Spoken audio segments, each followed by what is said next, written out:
এই দুইটা আইটেম আমাদের সবার ঘরেই থাকে, আলু এবং ডিম। এটা দিয়ে একটা মজার রেসিপি আজকে করে নেব। চলুন শুরু করে ফেলি আজকে রেসিপিটা। ফার্স্টেই প্যানের মধ্যে নিয়ে নিয়েছি 2 টেবিল চামচ সয়াবিন তেল। দিয়ে দিচ্ছি আলু। আলুগুলো আমি পাতলা করে চিপসের মতো কেটে নিয়েছি। আপনারা চাইলে আপনাদের যে কোনো শেপ অনুযায়ী কাটতে পারেন। এগুলোকে এখন একটু হালকা ফ্রাই করে নেব, খুব বেশি ভাজবো না। হালকা ফ্রাই করে উঠিয়ে নেব। এই পর্যায়ে দিয়ে দিব আমি পেঁয়াজ কুচি। 1 কাপ পেঁয়াজ কুচি দিয়ে এখন এগুলোকে একটু ভালো করে ভেজে নিচ্ছি। আমি কিন্তু এক্সট্রা কোনো তেল অ্যাড করিনি, ওই তেলটাই কিন্তু রয়ে গেছে আলুর মধ্যে। আলুটা যখন আমি অ্যাড করব তখন কিন্তু তেলটা পারফেক্ট হয়ে যাবে। পেঁয়াজগুলোকে ভেজে নিলাম যতক্ষণ না পেঁয়াজের কাঁচা গন্ধটা চলে যাচ্ছে। এখন দিয়ে দিব আমি 1/2 চা চামচ আদা রসুন পেস্ট। আমি কিন্তু খুব অল্প পরিমাণে আদা রসুন পেস্টটা দিয়েছি।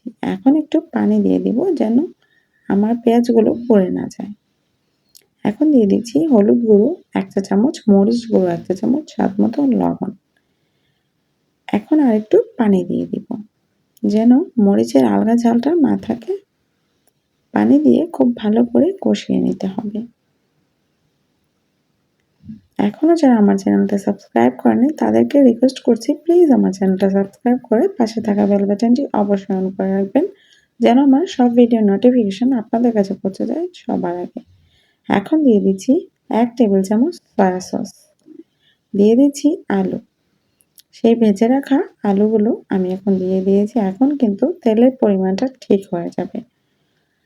আর সয়া সসটা আমি দিয়েছি ডার্ক সয়া সস। আপনারা চাইলে লাইট সয়া সস দিতে পারেন, সেক্ষেত্রে লাইট সয়া সস দিলে আরেকটু পরিমাণে বেশি লাগবে। এখন আমি দিয়ে দিয়েছি 1 কাপ পরিমাণ পানি।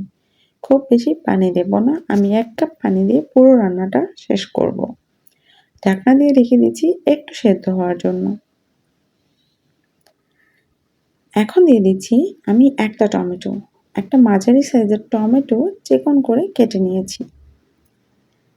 এখন আরেকটু ঢাকনা দিয়ে ঢেকে দেব। খুব বেশি সেদ্ধ করার দরকার নেই, কারণ আমাদের আলুটা আগে থেকেই ফ্রাই করা। এখন দিয়ে দিয়েছি কাঁচামরিচ ফালি। 3টে কাঁচামরিচ আমি ফালি করে দিয়ে দিয়েছি, এতে করে খুব সুন্দর একটা ঘ্রাণ আসবে। এখন দিয়ে দিচ্ছি 1 মুঠ ধনিয়া পাতা কুচি। এখন এটাকে খুব উল্টে পাল্টে সুন্দর করে মিক্স করে নেব। খুব বেশি নাড়তে যাবেন না, তাহলে কিন্তু আমাদের আলুগুলো যেহেতু আমরা পাতলা করে কেটেছি সেহেতু নষ্ট হয়ে যেতে পারে, দেখতে আর ভালো লাগবে না। এখন দিয়ে দিব আমি ডিম।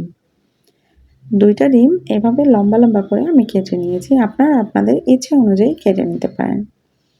এখন এটাকে নামিয়ে নেব। আমার রান্না ডান।